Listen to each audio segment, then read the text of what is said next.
வலிமை மன உறுதி. மன உறுதியோடு இருப்பவரே மீட்கப்படுவர். கிறிஸ்து இயேசுவில் அன்புக்குரிய சகோதர சகோதரிகளே, இன்றைய உலகில் மனிதர்கள் எதிர்கொள்ளும் சவால்கள் ஏராளம் ஏராளம்.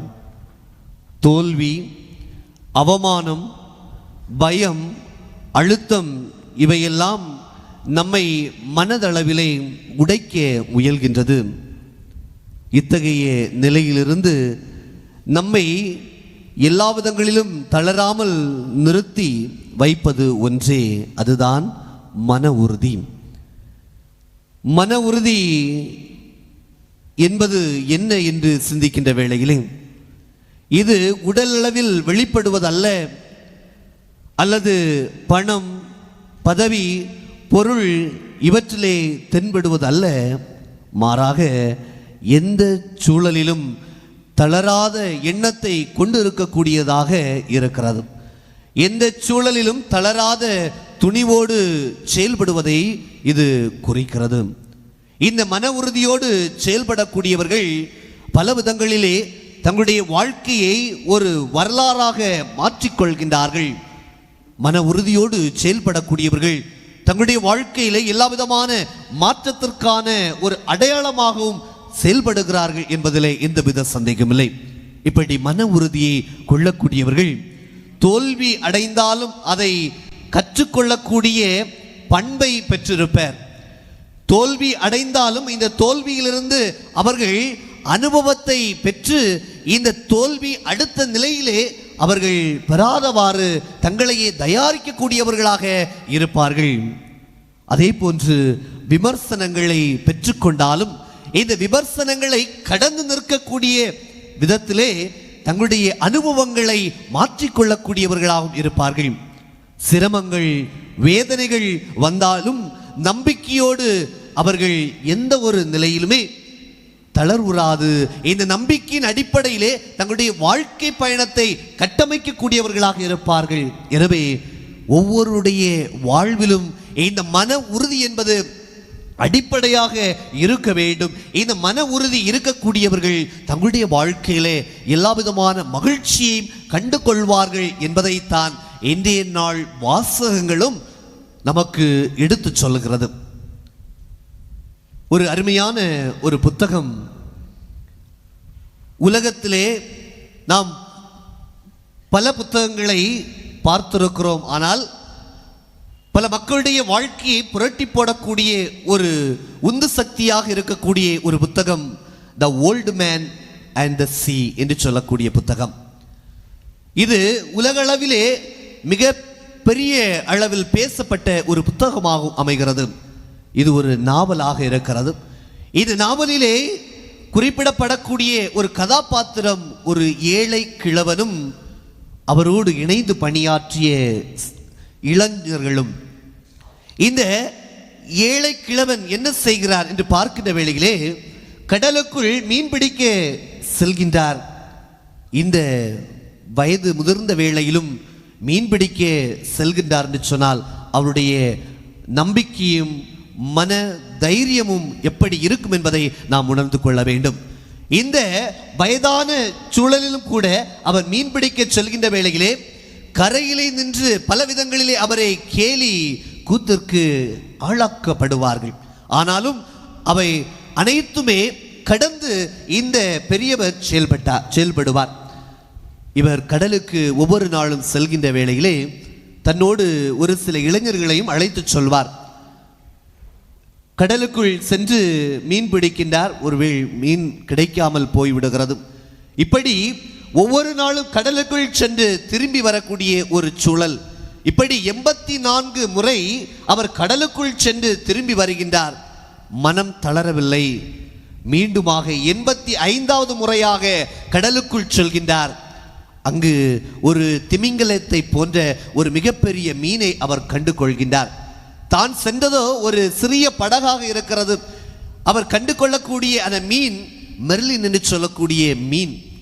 இந்த மீன் 840 கிலோ எடையை கொண்டு இருக்கிறது. அது மட்டுமின்றி 16 மீட்டர் எடையோடு இருக்கிறது. இந்த நிலையிலே அவர் இந்த மீனை பிடிக்கின்றார். ஆனால் கரைக்கு கொண்டு வர முடியாது. ஏனெனில் அவர் பிடித்திருந்த மீன் மிக பெரியதாக இருக்கிறது. அவர் கொண்டு சென்ற படகோ மிக சிறியதாக இருக்கிறது. இந்த மீனை தன்னுடைய கரங்களில் இருக்கக்கூடிய ஈட்டியால் குத்தி அதை இரண்டாக எடுத்து ஒரு பகுதியை படகிலே ஏற்றி வைக்கின்றார். இந்த மீனிலிருந்து வழிந்தோடக்கூடிய இந்த இரத்தத்தை சுவாசித்த மற்ற மீன்கள் இவர் சென்ற படகை சுற்றி வட்டம் போடுகின்றது. அந்த மீன்களை பார்க்கின்ற வேளையிலே சுறா மீன்களும் அதிலே அடங்குகிறது. இப்படி அந்த படகை சுற்றி வந்த 5 சுறா மீன்களையும் இவர் தன்னுடைய கரங்களில் இருக்கக்கூடிய ஈட்டியால் குத்தி அதையும் கொலை செய்து இந்த படகிலே ஏற்றி கரைக்கு எப்படியெல்லாமோ கொண்டு வந்து சேர்க்கின்றார். ஆனால் முழுமையான மீன்களை அவர் கொண்டு வந்து கரைக்கு சேர்க்கவில்லை. மாறாக அவரால் முடிந்த அளவுக்கு படகில் எவ்வளவு அவரால் எடுத்து செல்ல முடியுமோ அந்த அளவுக்கு அந்த மீன்களை எடுத்து கரைக்கு கொண்டு வந்து அவரை யாரெல்லாம் கேலி செய்தார்களோ, யாரெல்லாம் இவரை கடலுக்குள் செல்ல வேண்டாம் என்று தடுத்து நிறுத்தினார்களோ அவர்கள் முன்பாக எடுத்து சொல்கிறார். அன்புக்குரியவர்களே, இந்த ஏழை கிழவருடைய உள்ளம் ஒரு மன உறுதியோடு இருந்ததை நாம் பார்க்கின்றோம். அந்த நாவல் அழகாக சொல்லப்படுகிறது. இவருடைய மன உறுதிதான் அவருடைய வெற்றிக்கான அடித்தளமாக இருந்தது. அவருடைய மன உறுதிதான் அவர் மீண்டுமாக முயற்சி எடுக்கக்கூடிய ஒரு உந்து சக்தியாக இருந்தது என்று சொல்லப்படுகிறது. இந்த மன உறுதி, இந்த நம்பிக்கை உங்களிலும் என்னிடத்திலும் இந்த நாட்களிலே நம்முடைய வாழ்நாள் முழுவதுமாக இருக்க வேண்டும் என்பதை இன்றைய நாள் நமக்கு தெள்ளத் தெளிவாக எடுத்து சொல்லுகிறது. இன்றைய முதல் வாசகத்தை நாம் வாசிக்க கேட்டோம். இன்றைய நாளிலே கொண்டாடக்கூடிய புனித ஸ்தேவான் முதல் மறைசாட்சியாக இருக்கின்றார். தன்னுடைய வாழ்க்கையிலே எப்படிப்பட்ட ஒரு மன உறுதி பெற்ற ஒரு சீடராக இருந்தார் என்று பார்க்கின்ற வேளையிலே ஆண்டவருடைய நற்செய்தியை இந்த உலகம் முழுவதுமாக எடுத்து சொல்ல வேண்டும். நற்செய்தியின் பொருட்டு உங்களை இகழ்ந்து தள்ளும் போதெல்லாம் நீங்கள் பேர் பெற்றவர்கள் என்று சொல்லக்கூடிய இறை வார்த்தையை தன்னுடைய மனதிலே வைத்து நம்பிக்கையோடு கடந்து செல்லக்கூடியவராக இருக்கின்றார்.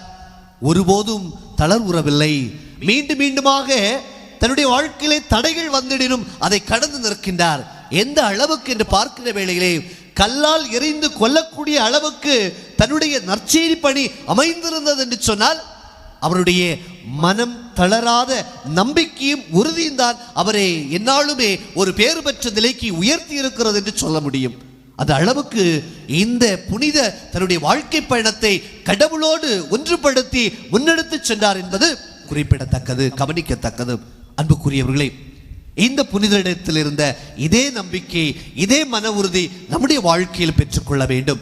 பல விதங்களிலே அங்கு பலவிதமான சோதனைகள் அவரை ஆட்கொண்ட வேளையிலே அவர் என்ன பேச வேண்டும், எப்படி நடந்து கொள்ள வேண்டும் என்பதை கடவுள் இந்த மனிதருக்கு அனுப்பி எல்லா விதங்களிலுமே மற்றவர்களை ஒன்று சேர்த்து வழிநடத்தக்கூடிய கிறிஸ்துனுடைய சீடத்துவ வாழ்விலே மற்றவர்களை அழைத்து சொல்லக்கூடிய ஒரு முன்மாதிரியான ஒரு சீடத்துவ வாழ்க்கையை வாழ கடவுள் அவருக்கு நிறை ஆசிரை அவருடைய வாழ்விலிருந்து எடுத்து சொல்லக்கிறார்.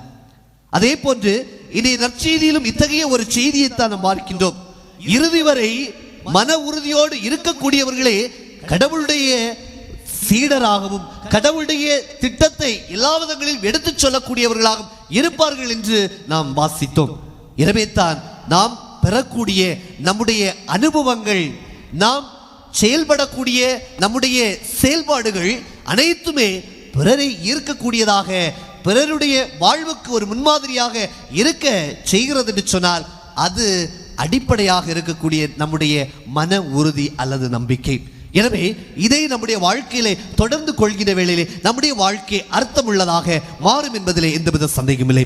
எனவே தான் ஒரு கவிஞர் அழகாக சொல்வார், ஒரு மனிதனுடைய உண்மையான அழகு என்பது அவருடைய முகத்திலே வெளிப்படுவது அல்ல, மாறாக அவருடைய மனதில் இருக்கக்கூடிய உறுதியான நம்பிக்கையிலே வெளிப்படுவது என்று அழகான விதத்திலே எடுத்து சொல்லுகிறார்.